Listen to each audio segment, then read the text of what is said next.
What's going on, guys? Super excited for another episode of Beyond the Crete. This is all about the Contractors Podcast and the floor coatings and all about how to elevate your game.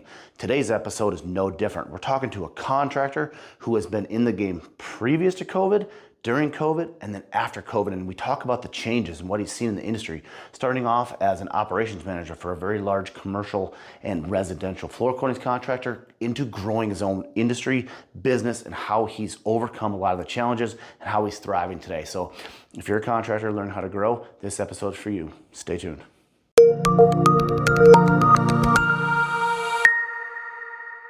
Hey, what's going on, everybody? Welcome back to another amazing episode of Beyond the Crete Podcast. As you guys know, we're all about educating and elevating the industry. So today, we're talking to another installer, a contractor who's been in the trades for a while, tackled a lot of challenging floors. And so we're going to talk all about the past, the present, and the future of what he's gone through so we can make sure that you guys are educated so you don't fall into some of the problems or issues that we've seen along the way. So without further ado, please welcome Keith Cornell to the show. Keith, love to have you, man.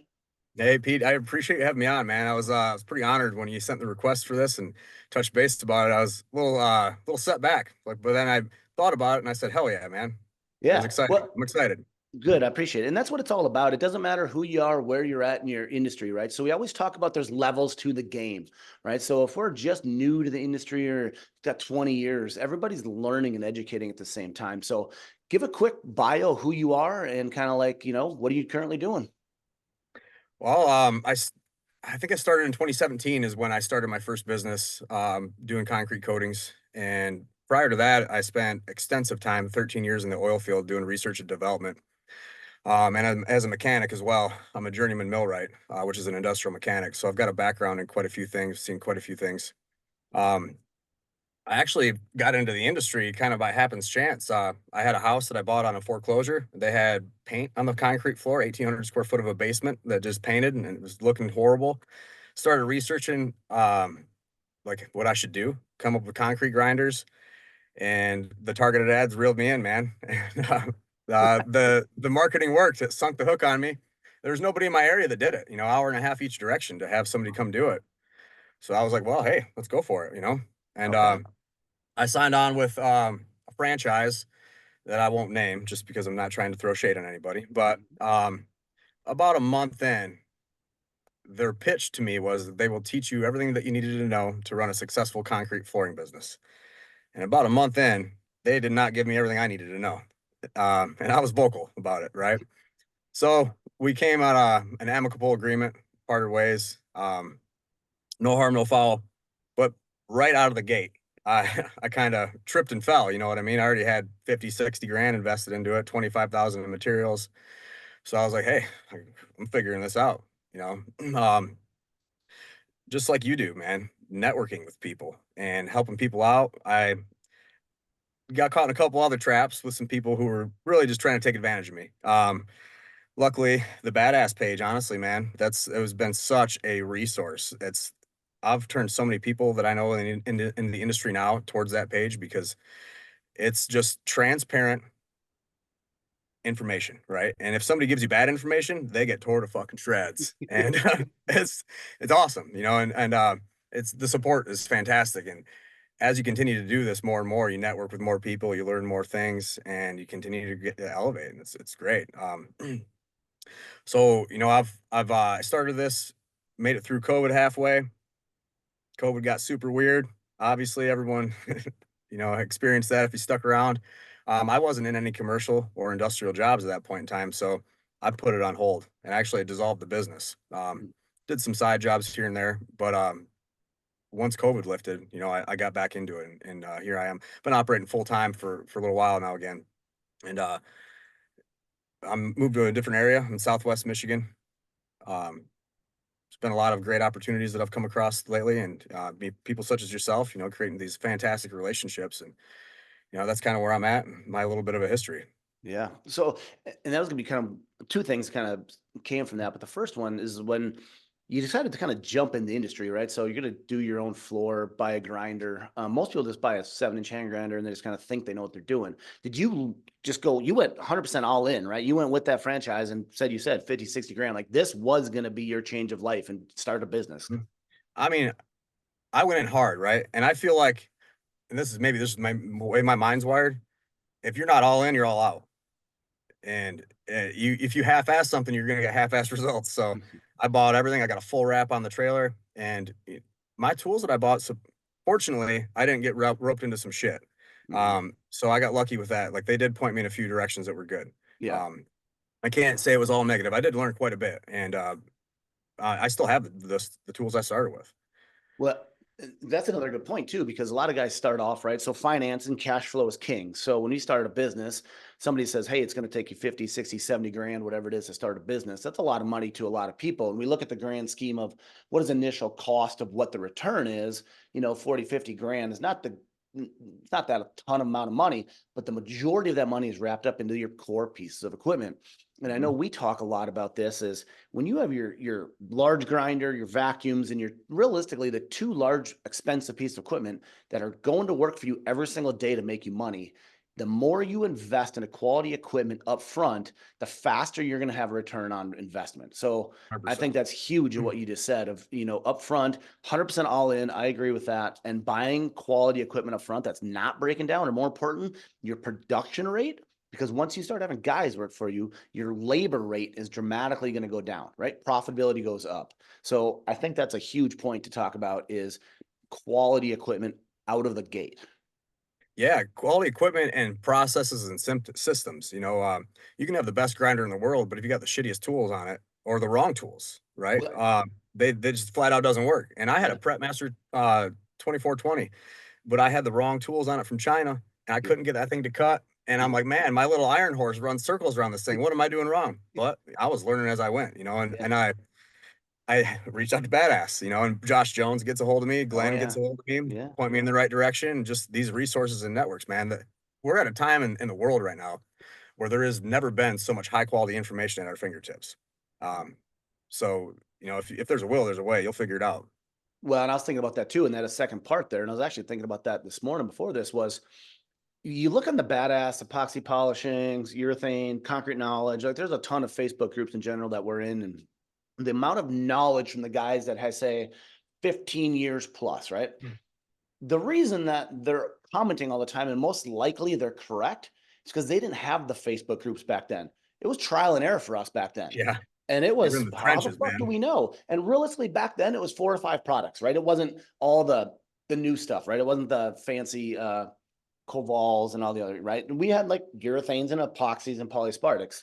And we didn't know what was going to bond to what. We didn't know what prep was. We had to figure out what bond of a diamond was.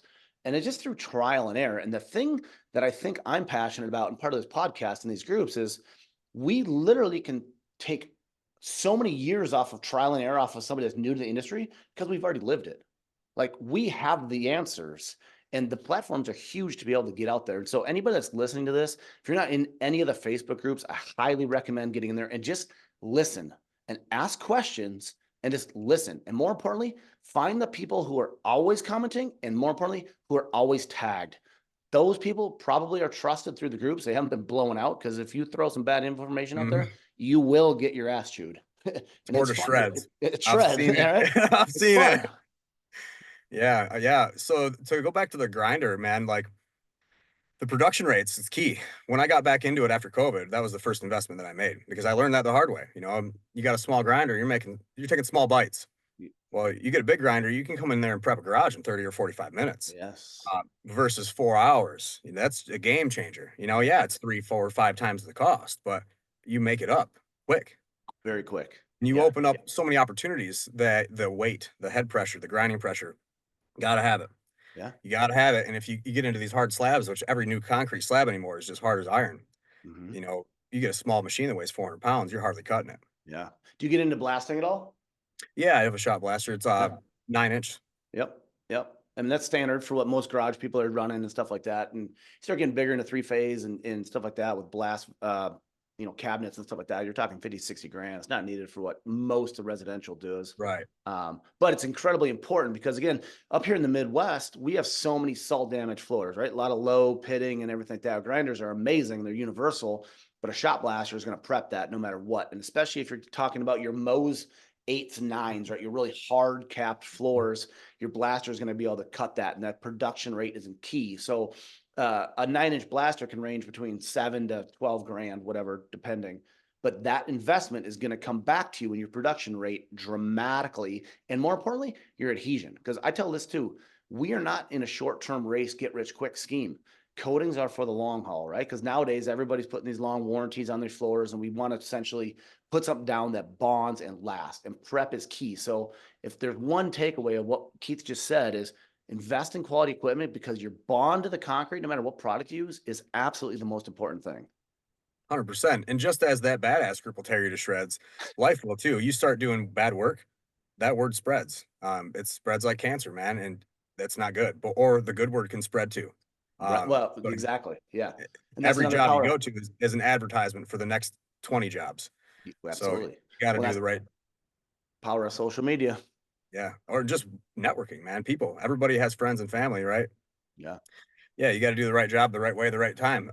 This job I'm on right now, I'm in the Ford Motel, my mobile office, on the job site. Um, this is a very salt damaged floor with moisture issues, so Oh yeah. moisture mitigation system, Hmm. shot blaster. That's step one, Yep. and then you install your system. Yeah. Yeah. So you do find yourself currently kind of doing more residential, more commercial, or how is your business kind of geared currently? With me coming into a new area, I started targeting initially residential, and it's popped off. It's been great. Growth, small commercial and industrial, and I'm dipping my toes in that in this area right now. Yeah. Okay. Yeah. Cool. You got crews and guys that work for you are kind of doing one, two Yeah, man shows. it's difficult, man. The people, Yeah. like, you Yeah. can buy equipment, you can't buy people or good help, right? Yes. So that's a challenge.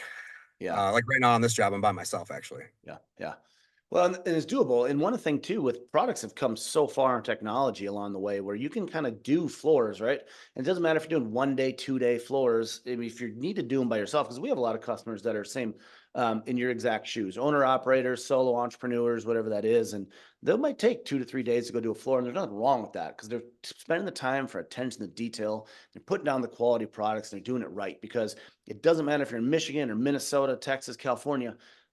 Work and quality work is absolutely the number one thing that I hear from everybody is they're having the hardest time trying to find and keep people. So Oh, of course. But just like you can learn these lessons through badass or through networking, as you continue in the industry, you learn so many efficiencies and systems and tricks. Like I can still do a floor.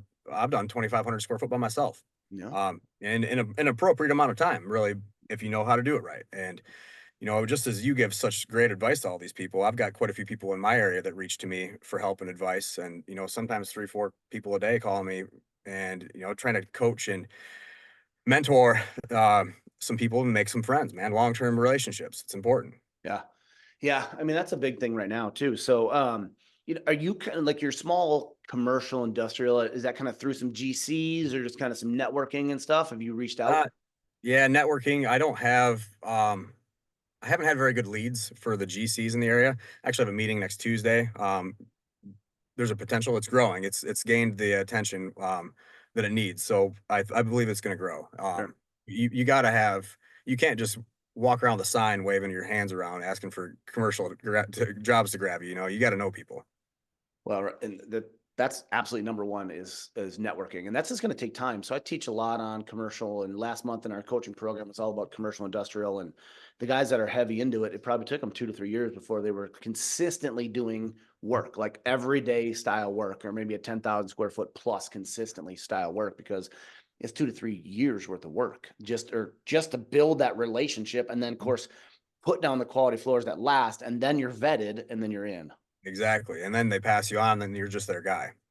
Always. Yep. Yep. Exactly. And the GCs talk just like as we would talk. And next thing you know, you're doing 1 to 2 to 3 and kind of keep going like that. Now, do you find yourself doing primarily flake floors, grinding seals, metallics? Like, what's your bread and butter out there? Concrete repair, a lot of technical jobs like this moisture mitigation system.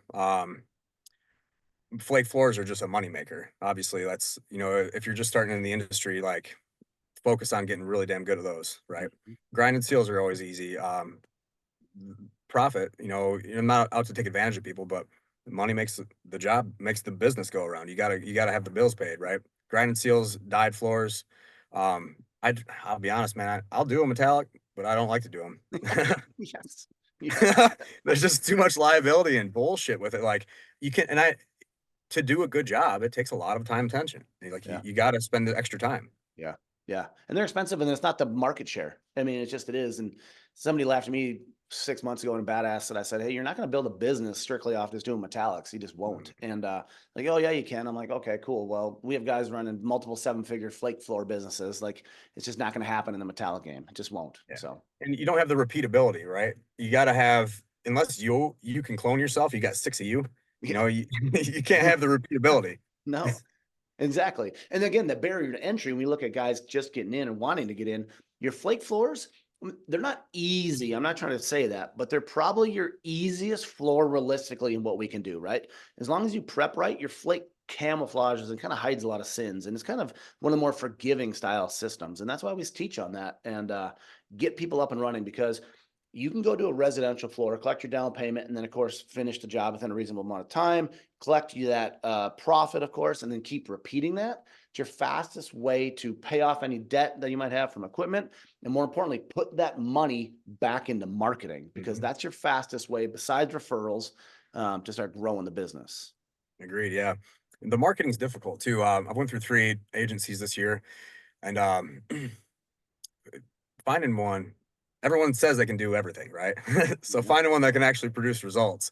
I'm hoping this next venture works out. I actually have a meeting next week for that as well. Okay, good. Yeah, that's something we should talk on offline because I got a couple of resources and I'm curious kind of who you went through already to kind of see if whatever, but we can talk offline on some resources and stuff that I have that a lot of our guys use and it's worked pretty good. Now, do you find majority of your leads coming through Facebook or how are you currently like kind of getting your leads if they're not referrals? When I started, Facebook was primarily, aside from word of mouth, how I advertised and how I gained traction. And this time around, almost none. So Mm, Google, organic search, word of mouth, um, targeted ads through Google really is where I've yeah, been yeah. successful. Okay. This venture. Okay. Well, that's good to know because like a lot of guys, they'll throw some money at Google because that's a long-term play, right? Google ads, SEO. I mean, it takes a while to kind of get a website up and built, but your quality of leads are always gonna be higher than your tire kickers on Facebook, Instagram, Yeah, whatever exactly. social platform that is. But it's important to be on both or spread as far and wide as possible. Now, do you do any like what I call homegrown marketing would be like ads in your local restaurants, papers, sponsorships of sports teams or anything like that? Are you kind of doing anything like that? I train in martial arts and combat sports, and Oh yeah. I've got advertisements through the gym there, and there's all walks of people from brain surgeons to police officers, doctors and lawyers and everybody else, you know, fitness coaches come through that gym. So that's gained some traction. Um, I'm experimenting with some stuff that I haven't had success with in Northern Michigan that I'm gonna try down here because you Yeah. know, same state, different market. It might work this time. Yeah. $500, you know, that's a pretty small investment. Right. You It know, is. You know, that's the same thing I tell everybody. Like, if you did $500, that's one floor. Realistically, kind of pays for it. You know, yeah, more yeah, of and course. I mean, Yeah. yeah, exactly more, yeah. Yeah. Yeah. Um, so the repeatability with the floors, like you were talking about the flake floors, I feel like should be a foundation of. But then when it comes to the marketing, it's a lot more difficult to be repeatable. Like I've done a lot of the same things with much different results many times. Yeah. Well, and you mentioned it before when you were all in before, like branding, right? Wrap trailers, trucks, shirts, right? I see you got a hat and stuff like that. Like, is it you kind of go all in on that again? I mean, getting leads and stuff off on that and branding itself a little bit different than marketing. How do you feel about that? I think it's important. People, you know, word of mouth, they're going to share your name and your personal contact, but then you see this trailer, it's a mobile billboard on wheels, right? Mhm. And then my shirts are safety yellow with my logo and my phone number 6 foot wide on the back of my shirt. You know, you see a crew of guys walking around just wearing their gym shorts in a job, or a crew of guys wearing, you know, branded shirts. Which one Yeah. looks more professional? 100%. Well, and I think that goes a long way, especially after COVID. Now, so when you started in 17, 18, like what do you think the market was back then in residential, or how did COVID change? Because you kind of did business different than you're doing it today, but what do you think COVID did to the industry? Well, it definitely drove costs up, right? Obviously, everything's more Yeah. expensive. Life's more expensive. Operating's more expensive. So people, the sticker shock, if I tried selling the jobs for 7, 8 bucks a square foot back then, I probably would've got laughed at. Yeah. And now it's common. Okay. So that's good, and everything costs more, so I think that it's more accepted. Inflation's been rampant. Um, I was busy when I started, but I've been busy this time too. So I really don't know. Okay. I That's haven't I good. haven't seen much of a comparison really. Yeah. Well, it's been unique, from our standpoint. I mean, COVID was great. A lot of people flood the market. Of course, you get into a real heavy market, you're saturated. You get the low ball guys that will be gone, by next year and just can't hang. But when you establish yourself as a leader, or more importantly, like an authority figure, is kind of I always say, like you're an authority figure within certain things, right? Flake, metallic, concrete repair, whatever that is. Your name doesn't matter if it's pre-COVID or after COVID. Your name is going to be resonating with people better off, and that's how you command a higher price. And that's exactly what you just said. If you're going to do $7, $8 floors now, there's nothing wrong with next year saying I'm going to do $8, $9 floors, right? Everything goes up, but again, my reputation is going to go up too. And you might be doing the exact same floor, but the more you do, and the more you're knowledgeable, and more importantly, like referred, the higher you can command a price. And so keep that in mind as well if anybody's listening, because the longer you're in business, the higher you need to raise your prices, no matter what the economy is doing. Yeah, and you don't want to undersell yourself. Don't discount yourself before you even open your mouth, right? And I did that. I learned that lesson the hard way, thinking that I was too expensive before I even talked to the customer, uh, Yes. and making discounts, and they would have probably paid full price, right? But I discounted myself, and you do that over the period of a year. You're shooting yourself in the foot. Yep. There's value to what we do, especially if you know what you're doing. And as you gain that reputation and that authority, like you say, um, you deserve to be paid more. You're a professional. Yeah. Yeah. Absolutely. We talk to some of our guys about just concrete repair, because you touched on it earlier. Like, there's a huge segment in the industry that decorative is one thing, but concrete repair with decorative, that's kind of a no-brainer, because you kind of got to do one before you do the next. Do you get any jobs when you're strictly just doing repair, like maybe like reforming up concrete sidewalks, or just a skim Mhm. coat on anything like that? Or are you pretty much always doing a coating or something on top? I have, and I've learned the hard way. I guess I'd say there's always room to learn, right? I would hope even experts say that, but I've tried things, didn't work out. Yep. Made me feel like an idiot, lost a little bit of money, tried to make it right. But yeah, especially in the north, like we're probably similar weather. We know where Hmm. you're at and where I'm at. Salt, man. Wintertime's nasty. You can't be putting a flake floor on a driveway. You can, but it's gonna get tore up. Exactly. And that's just a bad reputation. It's bad practices to do some certain things like that. Um, yeah, but yeah, I've had people ask about curbing, approaches, and sometimes it's not worth it, right? You stamp your name on a job, and next year it looks the same as it did this year. I mean, you just wasted this guy's money, and just don't do it. Like, you got to learn that the hard way. What you can, you got to be able to read the job, read the concrete, read why it failed. Yeah. So No. yes, I do, but oftentimes, if there's an old house like the job I'm working on right now in the '60s, concrete's failing, like in the garage, I'm gonna lay an epoxy mortar down with my moisture vapor barrier, and then lay the system down. Um, but if it was the driveway, I'm gonna just recommend you tear it out. Yeah. Well, or recommend somebody else that's probably more professional and knows more about that. So we talk a lot about that too. Was we have some very small amount of people that might sub out a concrete guy or concrete lifting, foam jacking, whatever that is. But I always talk about is you need to have a referral network that you can refer somebody to. Because realistically, I'm not a concrete guy. I understand concrete, but I don't just place it. I can't fix it. I'm not cutting it out. I don't place rebar. It's not my specialty.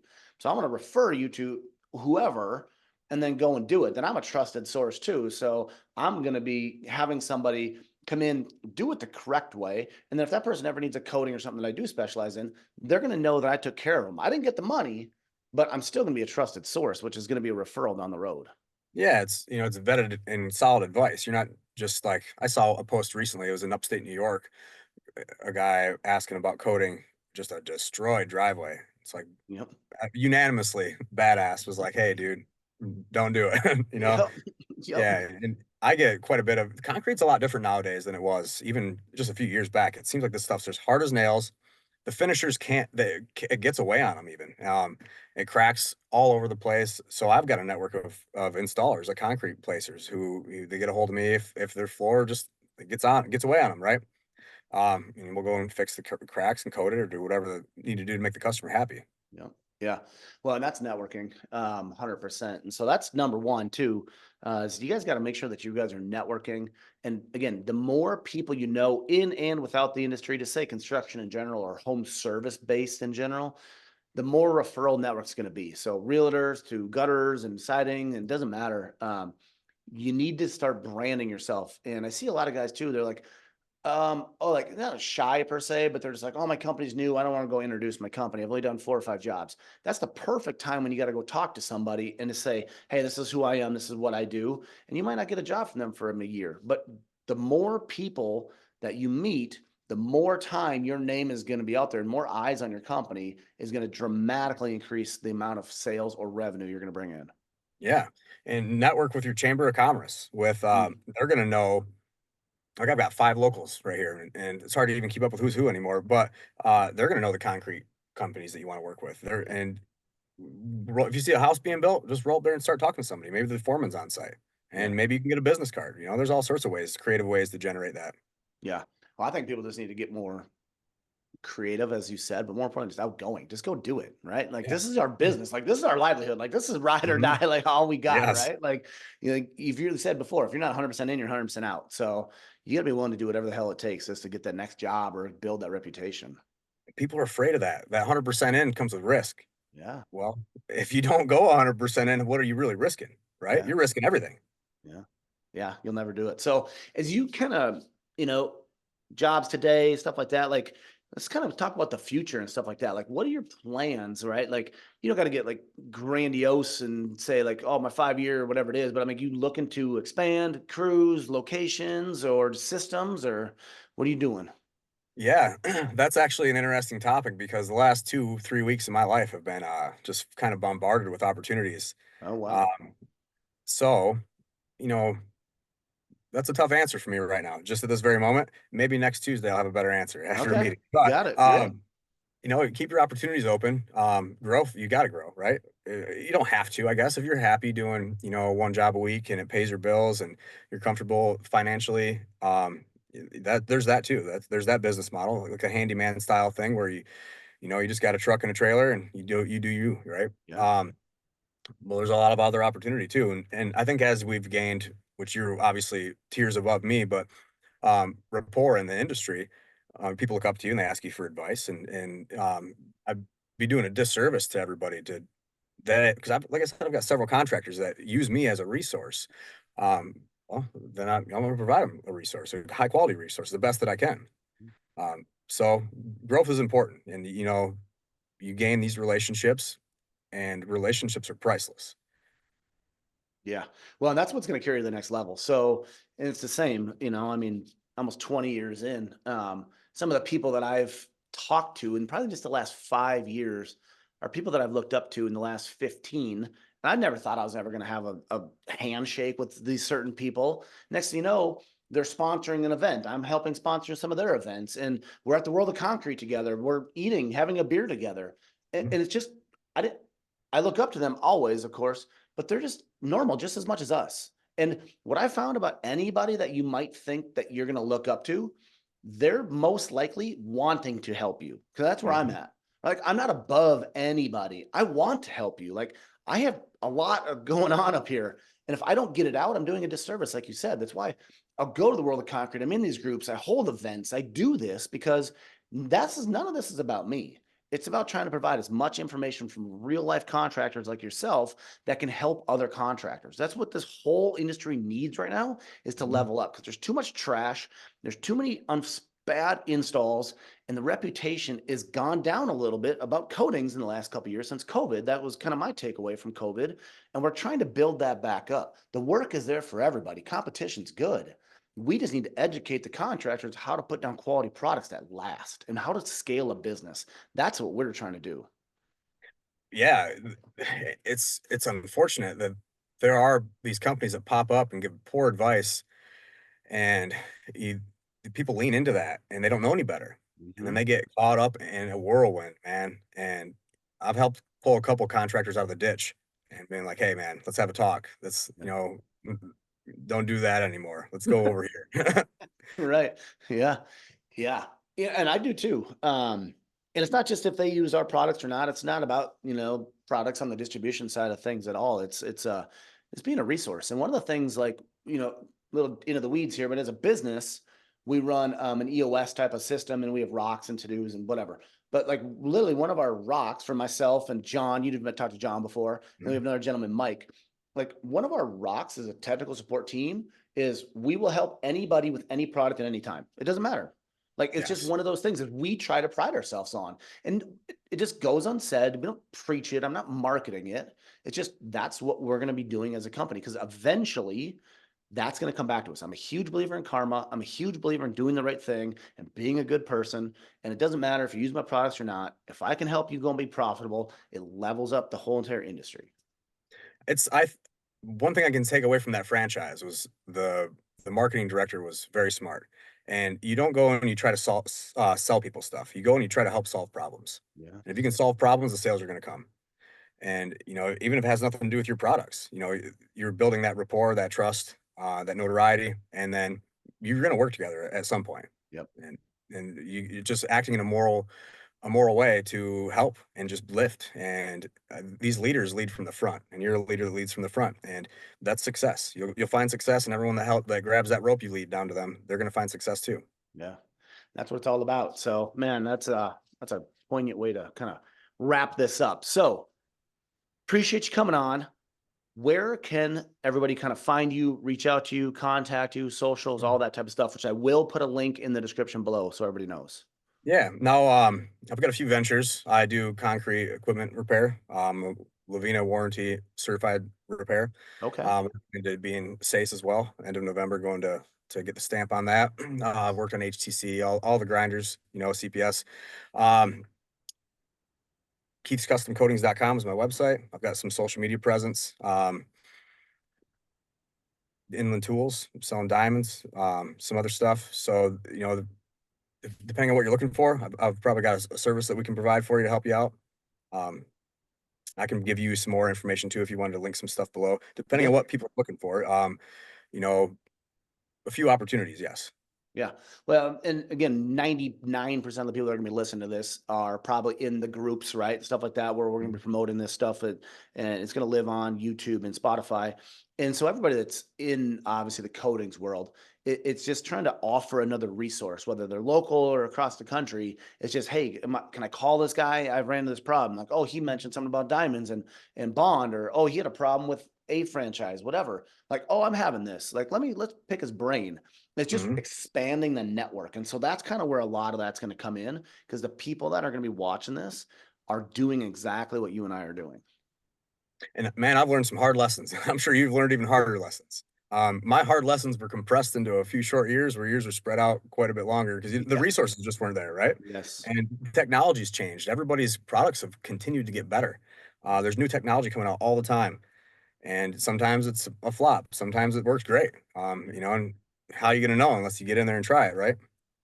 Well, and that's just it. So trial and error. And I think that's another good point to make is don't be scared to fail, right? Don't be scared to have a problem. As long as you fix it, you're going to be fine. You're going to lose money, but the hard lesson you're going to learn is what not to do or what to do in the future. So when it comes to systems or trying something new, don't be afraid to at least try it. And then you'll figure out what you want to do from there. But that's how you're going to scale your business's diversification. So as we talked about, flakes are amazing, but polishing, grinding seals, concrete repair, whatever that looks like for what they want to get into, just try it. You might win, you might lose, and then you're just going to figure out what you want to do from there. But if you are too scared to take that leap, you're never going to be successful or grow to the level that you want to grow at. Well, just like anything, Michael Jordan wasn't a professional. He wasn't the best basketball player ever the day he stepped on the court, right? He failed every day. Every time I step on the mats, I fail. I get my ass whooped, I whoop some ass. It's part of it. You learn, and that's life too. Failure is inevitable. You're going to fail. You're going to fail every day at certain things. Yeah. You just keep going and learn from it. Yeah. And you hear this term quite a bit. And it was poignant back when I used to do some nonprofit work for a veteran organization, it was fail forward. You're right. So, I mean, you're going to fail and you're going to fail forward, right? I mean, it's just kind of what it is. So that's going to happen in life and business. There's nothing easy about this. And if it was, everybody would be doing it. And this is why not everybody should be a business owner. Yeah. Anything else you want to add real quick before we wrap up? No, man, I really appreciate the fact that you trusted me to be on your show. And as soon as you reached out, I had already seen some of the podcasts. I took a deep dive and watched all of them, man. And Good. they're all great. And I've been telling people about them. And I'm excited where things are going, man, especially relationships such as this. Yeah. Yeah. No, me too. No, I appreciate the time and everything like that. And I know we talk a lot on the back end and we're going to keep that up and everything like that. But, guys, the links and everything to contact Keith will be in the description below. So feel free to reach out to him and click on the website, obviously contact him. If you guys have any questions, grinder repair, Southwest Michigan, beautiful area. My family's out in Michigan as well. So not too far from you. So beautiful area. Keith, I really appreciate you coming on. And guys, it's been another amazing episode of Beyond the Crete. We're always bringing up the education and leveling up the industry. We're doing it one contractor at a time. Today, Keith dropped a lot of information on what he's been through and how he's progressed his business before COVID and prior or after COVID. And it's been an amazing story. So again, Keith, I really appreciate you having you on. Thanks, Pete. Appreciate you. Yep. Sounds good, guys. Guys, tune in the next episode of Beyond the Crete. We'll see you then.